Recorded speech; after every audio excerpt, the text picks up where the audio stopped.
Bonjour pour tous les lecteurs des chemins de l'intuition. Alors aujourd'hui, je vais vous montrer un exercice que j'ai présenté dans mon livre et que j'ai déjà présenté sur le blog, mais qui revient de façon assez récurrente. Les personnes me demandent comment savoir où j'en suis, savoir comment, alors mon passé par rapport à un problème, enfin le présent bien sûr, et puis le futur. Alors, vous savez très bien que moi je ne fais pas de divinatoire, mais bien sûr, finalement, tout est divinatoire. Hein, quand vous interrogez votre intuition, que ce soit à travers du tarot, à travers d'une boîte, comme on va le faire aujourd'hui, de la boîte à intuition, bon, quand vous allez demander pour le futur, effectivement, ça sera du divinatoire, ou plus exactement, ça sera une possibilité que votre intuition vous indique, hein, par rapport à la question qui est posée. Alors, cette semaine, on va voir avec la boîte à intuition, et dans le prochain article, je vous présenterai un mélange de la boîte à intuition et du tarot. On fera d'abord le tarot, et puis après, je vous présenterai comment on peut finalement mélanger les médias, on va mélanger les supports, hein, je veux dire, et ça marche très très bien. Alors, je vais vous présenter ma boîte. Hein, pour ceux qui ne connaissent pas, vous allez voir sur le blog, j'ai fait comment dire, un article il y a quand même quelques temps, je le mettrai juste après l'article présent, c'était pour la boîte à intuition ou la boîte à idées. Alors, je vous montre ma boîte, hein, j'aime bien les jolies boîtes. Alors, vous voyez, moi j'ai tout mélangé. J'ai mis la boîte à nuages, j'ai mis les boîtes à idées, j'ai mis la boîte enfin tout ce que j'aime, des animaux, enfin vous trouverez de façon assez exhaustive dans mon livre tout ce qu'on peut faire pour se constituer une boîte à intuition. Et puis la boîte à intuition, elle n'est jamais terminée dans la mesure où à chaque fois que vous trouvez quelque chose qui vous plaît ou vous déplaît, hein, parce que cette boîte ne contient pas que des choses qui me plaisent, il y a des choses aussi qui me déplaisent ou même qui sont neutres, à peu près, allez, on va dire 45, 45, 90 et 10, mais bon, chacun après fait à peu près ce qu'il veut, 45 positifs, 45 négatifs, enfin des choses que vous n'aimez pas, et puis 10% de neutres, mais après vous ajustez, hein, vous faites comme vous le sentez. Bon, alors, comment on fait? On mélange, bien sûr. Alors moi, je viens de vous le dire, j'ai tout mélangé. Alors, je n'ai pas de questions précises. Je n'ai pas apparemment quelque chose qui me titille. Néanmoins, je vais voir si mon intuition est en train de m'indiquer que finalement, c'est pas tout à fait comme ça. Il y a quelque chose ou quelque chose qui a besoin d'être réglé ou quelque chose comme ça. Alors, je mélange, bien sûr, je ne regarde pas, vous savez que c'est toujours la même chose, hein, et je choisis quelque chose. Ah ben dis donc, là c'est assez minuscule. Je ne sais même pas si vous allez voir, mais enfin, bon, je l'approche quand même suffisamment près. Je n'avais pas, je n'ai pas voulu comment dire, les jeter à la poubelle, mais aujourd'hui, je fais quand même des images beaucoup plus grandes que ça. Déjà parce que je suis bigleuse, hein, et puis parce que c'est quand même plus facile à décrire. Bon, mais enfin, néanmoins, c'est ce que j'ai tiré, donc. Qu'est-ce que je vois? Je vois un chalet. Alors tout de suite, quand j'ai ouvert, j'ai pensé que c'était un chalet suisse ou qu'on voit dans les Alpes, mais non, c'est plutôt un chalet du Pays Basque. Il est entouré, comment dire, d'une autre petite maison. Moi j'aime bien les chalets, hein. C'est quelque chose qui me plaît, j'aime beaucoup la montagne, donc effectivement moi tout de suite cette chose-là pour moi c'est positif parce que ça m'éveille quelque chose de mon passé quand j'allais au club Méditerranée, quand j'étais toute jeunette. Bon, c'est vrai, c'était il y a quelques temps quand même, mais j'aimais bien. Donc ça, le Pays Basque, c'était aussi quand je vivais au Portugal, pardon, quand je reprends, quand j'étais mariée et que je vivais au Portugal, quand j'arrivais au Pays Basque, que ce soit en train ou que ce soit en voiture, je me disais ça y est, je suis à moitié comment dire, à moitié du chemin entre chez moi, hein, ma maison, mon foyer au Portugal où étaient mon mari et mes enfants, et puis ma famille, hein, mes parents à Paris. Donc je dirais que ça, le premier mot qui me vient, bah, c'est que c'est positif, et puis que c'est quelque chose qui est à moitié. Hein, voilà, c'est la moitié du chemin, quelque chose qui est à moitié. Le Pays Basque, pour moi, c'était en plus très agréable parce que je m'arrêtais souvent quand j'étais en voiture du côté espagnol et je mangeais les tapas. À l'époque, quand je vous parle de ça, c'était il y a 45 ans, donc oui, encore pas d'hier. Donc les tapas n'étaient pas à la mode et effectivement, je bave, pardon, et c'était très très agréable. Donc, image extrêmement positive. Alors, quel est le lien que je fais avec ma vie? Bah, c'est positif, oui. J'ai un projet immobilier pour l'instant qui est à moitié. Hein, il est presque fini, mais il n'est pas encore fini. Donc, je suis quasiment... oui, voilà, on va dire que c'est juste... maintenant, il suffit de faire les finitions, etc., etc. Ça n'est pas préoccupant du tout, mais c'est un peu stressant. Tant qu'on faisait les travaux, bon, voilà, je n'avais pas trop à me préoccuper avec ça. Maintenant, effectivement, oui, c'est peut-être une petite préoccupation, pas très grave, mais je me demande, oui, je me pose des questions par rapport à l'allocation de cette chose, enfin, de ce bien immobilier. Donc, ça, c'était donc le présent. Alors je dirais que ce qui me titillait, bon bah c'est justement de peut-être ne pas savoir. Je suis à la moitié du chemin et je ne sais pas trop comment faire, qui prendre pour gérer ça, puisque c'est destiné aux touristes. Est-ce que je le loue? Est-ce que je ne le loue pas? Est-ce que je le garde pour moi? Oui, c'est vrai que ça me pose. Je suis au milieu du chemin. Bon, c'est pas trop comment dire stressant, mais un petit peu, voilà, je me pose des questions. Alors maintenant, je vais voir le passé de cette chose. Alors, le passé de cette chose, j'ouvre voilà, je me montre. Là, elle est grande, autant celle-ci, elle est petite. Alors, c'est une femme qui est en train d'hurler, là. Hein. C'est une publicité portugaise pour un truc de santé, et ça dit crier. Alors c'est marqué drainant, ça désintoxique. Bon, c'est pas une, comment dire, c'est quelque chose, oui, qui me fait penser, bah, bien sûr, ça crie, grito, gritar en portugais, c'est crier. Donc, c'est quelque chose le passé de ça, qui est assez récent, hein, c'est encore c'est encore un peu présent, hein, puisque cet appartement est terminé depuis un mois. C'est qu'il a fallu beaucoup crier, beaucoup demander des choses qui n'étaient pas tout à fait, enfin qui ne correspondaient pas à ce qui était dans le contrat quand on l'a acheté. Bon, il y a eu, c'était pas des cris, mais c'était pas très très agréable. Donc comment dire, le passé de cette question qui me titille un peu, oui, effectivement, il a fallu crier beaucoup, c'est tout à fait crier comme elle, elle hurle, non, mais il a fallu quand même s'affirmer et puis vraiment être toujours, comment dire, vigilante, hein, puisque j'y allais très très souvent, et j'y vais encore très très souvent pour voir si tout correspondait avant de signer la vente, enfin l'achat de mon côté définitif. Bon, alors ça, on a vu le passé, effectivement, ça correspond bien. Et maintenant, on va voir le futur. Alors, le futur, c'est un mot blanc. Voilà, c'est dans les mots, j'avais mis aussi des mots blancs. Alors, le blanc, c'est pour moi, bah, le futur, c'est à écrire. Hein. C'est quelque chose qui est en blanc, voilà.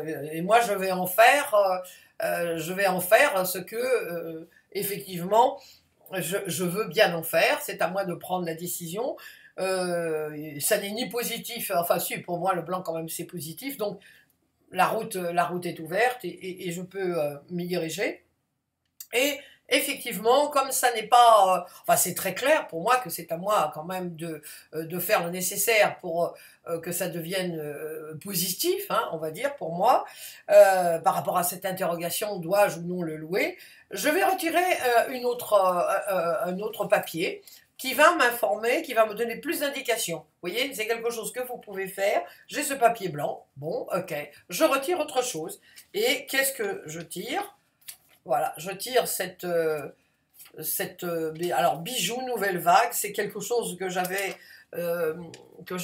découpé d'une revue française parce que j'avais trouvé que c'était très joli, très. Je trouve que tous les bijoux sont extrêmement fins. Euh, je n'aime pas personnellement les bijoux, enfin je suis pas du tout fanat de bijoux, j'aime ce qui est simple et j'avais trouvé que ces bijoux étaient à la fois raffinés et à la fois simples, enfin une certaine simplicité, une simplicité qui doit quand même coûter assez cher, hein, parce que c'est en diamant, alors j'ai des rubis, des trucs bleus, moi j'y connais rien dans les bijoux, mais on voit que effectivement c'est très très joli. Ça m'avait, même le bracelet qui est là, toute cette série de bijoux, nouvelle vague, ils disent bijoux, nouvelle vague, effectivement, ça m'avait attiré, je trouve ça très joli, très, très classe, très, très beau. Alors, comment ça peut indiquer, me donner d'autres informations par rapport à ce papier blanc, hein, que j'ai tiré, où j'avais tout devant moi?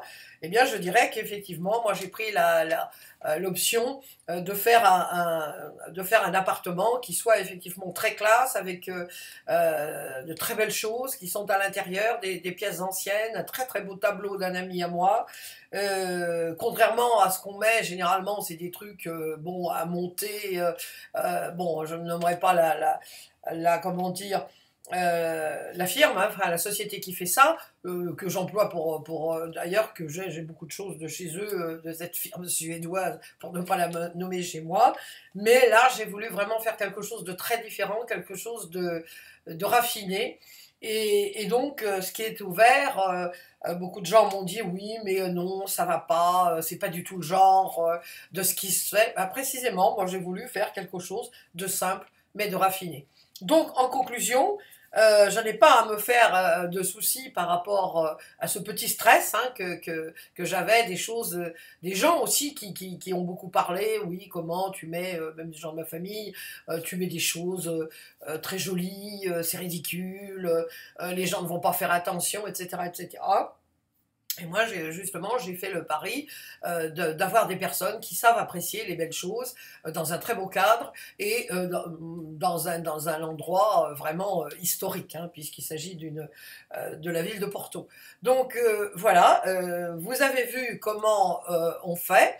Donc vous prenez dans votre boîte, hein, que je vous remonte parce qu'elle elle est bien remplie, la boîte, et je continue à la remplir tout à fait, pas journellement, mais dès que je trouve quelque chose dans une revue, hop, je le mets. Donc vous découpez, hein, vous découpez des choses. Comment vous faites? Eh bien, dans ce tirage, c'était où en êtes-vous, hein? C'était la question. Alors où j'en suis, évidemment, ce que vous tirez, c'est toujours le présent. Toujours. C'est la situation actuelle. Alors, vous pouvez aussi poser une question, hein, tout simplement, si c'est un peu plus simple pour vous. Personnellement, moi je préfère le faire en aveugle, c'est-à-dire que je ne pose absolument pas de questions, et puis mon intuition me guide vers qui est là à l'intérieur et qui peut titiller, et après je me laisse aller. Donc vous voyez, par rapport à ce comment dire, par rapport à ce chalet, bah oui, au départ, c'était quelque chose. Donc oui, effectivement, aussi, maintenant, ça me vient, parce que c'est important de toujours écrire tout ce qui vous vient, ou de l'enregistrer sur votre smartphone, et puis après, le passer sur votre carnet, toujours avec la date. C'est qu'effectivement, au départ, ça me paraissait tout de suite, j'ai pensé que c'était un chalet, comment dire, des Alpes, ou de Suisse, enfin, dans les Alpes. Et puis, en réalité, non, c'était pas ça. Donc, Ce que je pourrais maintenant déduire de ça, c'est que au départ, on pensait que c'était une chose. J'avais pensé me diriger vers quelque chose de beaucoup plus simple par rapport à l'aménagement de cet appartement. Et en réalité, j'ai fait quelque chose de différent. Donc, voilà, c'était ça. Maintenant, en revoyant, enfin, en revoyant et en réécoutant à l'intérieur tout ce que j'ai dit, je peux en déduire plus de conclusions. Voilà.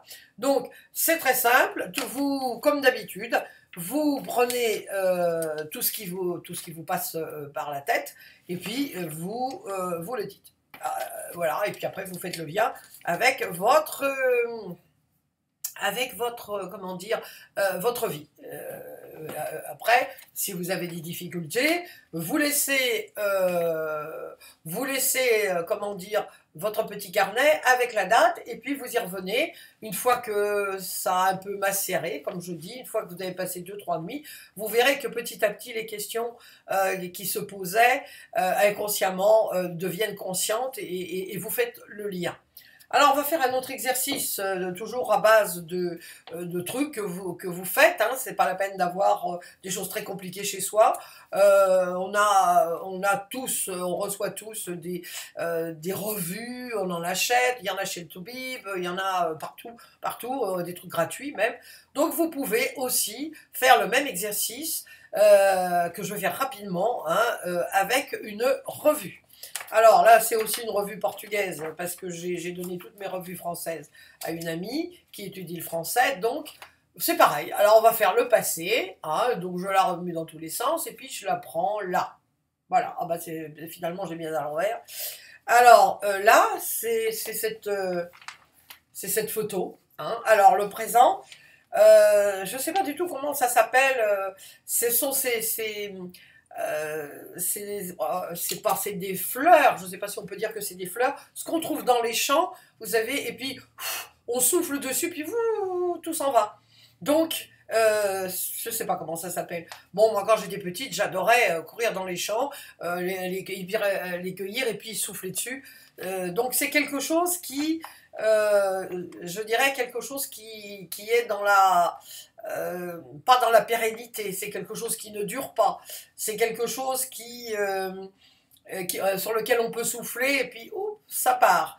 Donc c'est joli, hein, c'est joli, c'est pas négatif, c'est pas vraiment négatif, ni positif ni négatif, neutre, je dirais que c'est neutre, mais ça me laisse quand même un petit goût, j'ai un petit goût quelque chose ici, vous voyez, qui me prend une petite émotion. Donc ça n'est finalement pas si positif que ça. C'est ce qui est fugace, c'est ce qui disparaît, un souffle, et puis voilà, on souffle dessus, ça disparaît. Donc, quel est le problème aujourd'hui qu'est-ce que mon intuition peut me dire? C'est par rapport je sens à la vie, c'est une question plutôt existentielle. C'est vrai que la vie, les années passent, et puis bon, bah, non, c'est par rapport à une amitié où je fais beaucoup d'efforts pour revoir cette personne qui, de son côté, dans ses peurs, hésite toujours à venir me voir quand elle est en France, enfin quand je suis en France, pardon, puisqu'elle y est. Donc j'ai l'impression il y a quelque chose qui est en train de partir, qui est fugace, peut-être où elle ou moi, on peut disparaître. Et j'y pensais hier, à la fin de ce coup de téléphone, je me disais, ben, elle peut disparaître, elle n'est plus jeunette non plus, moi non plus, bien sûr, et on ne se sera pas revu. Donc, vous voyez, c'est comment dire, c'est quelque chose qui peut partir à n'importe quel moment. Mais ça n'est pas négatif, mais ça me donne une certaine émotion. Donc, voilà, mon intuition est en train de me dire que, effectivement, c'est quelque chose qui m'attriste un peu de voir que, même si je vais à Paris, on n'arrive jamais à se voir parce que les distances sont très grandes, puis parce qu'elle a très peur de sortir le soir avec sa voiture. Donc voilà, c'est ça qui me sort. Alors, donc là, je ne vais pas c'était juste pour vous montrer comment on fait, donc c'est le présent. Là, c'est venu très spontanément par rapport à quelque chose que j'ai vécu hier. Vous faites la même chose hein, pour le présent, donc ça serait le présent.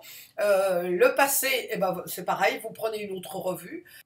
Donc là, vous fermez les yeux, hein, vous fermez les yeux et quand vous les rouvrez, vous laissez votre regard être attiré par quelque chose. Alors ça peut être comme on l'a fait avec la revue, comme je viens de le faire avec la revue, ou avec quelque chose qui attire votre regard devant vous. Hein. Je répète, vous fermez les yeux, vous ouvrez les yeux immédiatement, vous laissez votre intuition vous guider vers quelque chose qui est devant vous. Vous ne choisissez pas. Voilà. Donc, je vous recommande cet exercice qui est très, très simple à faire, qui est très ludique. Vous pouvez le faire avec vos enfants. Hein. Les enfants aiment bien s'amuser avec la boîte à intuition. Alors, laissez votre créativité aussi s'amuser hein, avec ça. Si vos enfants, par exemple, ont une fête d'anniversaire ou quelque chose comme ça, comment ça va se passer comment ça serait alors comment va se passer la réunion ou la fête d'anniversaire s'il y a quelques petits problèmes ou si vous sentez que votre enfant a une anxiété ou un petit stress ou un petit doute, eh bien d'où vient, vous pouvez travailler sur ce doute et puis après quelles sont les capacités, comment ça va dans le futur, comment, une fois que tu sais que tu as cette petite peur par rapport à ça, ou parce qu'elle est timide, ou parce qu'elle a peur de ne pas connaître des gens, ou que les gens ne lui parlent pas, enfin, tellement de choses. Voilà, vous pouvez lui faire tirer dans la boîte une capacité, une qualité, de quoi elle aurait besoin, et pour justement surmonter cette petite peur. Mais vous pouvez le faire aussi pour vous. C'est un exercice qui est, comme je vous dis, extrêmement ludique et qui répond vraiment très très bien. Vous pouvez aussi utiliser votre boîte à intuition 2-3 fois par semaine ou même tous les jours, vous tirez une petite image et puis vous voyez comment va se dérouler votre journée par exemple. Et puis s'il y a un problème par rapport à cette journée, imaginons que moi j'ai tiré aujourd'hui celle qui criait, là qui hurlait, eh bien j'aurais retiré une autre image pour savoir comment surmonter, comment annihiler, on va dire, cette anxiété qu'il y avait, comment avoir plus de paix dans la journée, surmonter ce stress qui était latent, cette colère ou ce cri, enfin, qui pouvait, je suppute un peu, enfin, ce qu'il aurait pu être dit. Donc vous voyez, la boîte à intuition, c'est vraiment une boîte magique. J'appelle ça dans mon livre une boîte à malice, mais c'est vrai que c'est très amusant, très, très, très simple à utiliser et ça donne des résultats absolument extraordinaires. Bien. Alors la semaine prochaine, enfin pas la semaine prochaine, dans le prochain article, nous ferons un autre type d'exercice aussi pour savoir où vous en êtes, qu'est-ce qui vous titille, hein, et ça sera à travers le tarot et on mélangera un peu les genres hein, comme avec ce qu'on a fait aujourd'hui et vous verrez, c'est aussi très très intéressant pour les gens comme moi je suis passionnée aussi par le tarot, j'en ai tout un tas, donc on fera ça avec plusieurs tarots et puis aussi avec les petites images, on mélangera un peu tout et vous verrez que ça marche très très bien. Alors je vous souhaite un très très bon exercice, de très très bons exercices et je vous dis à la prochaine fois.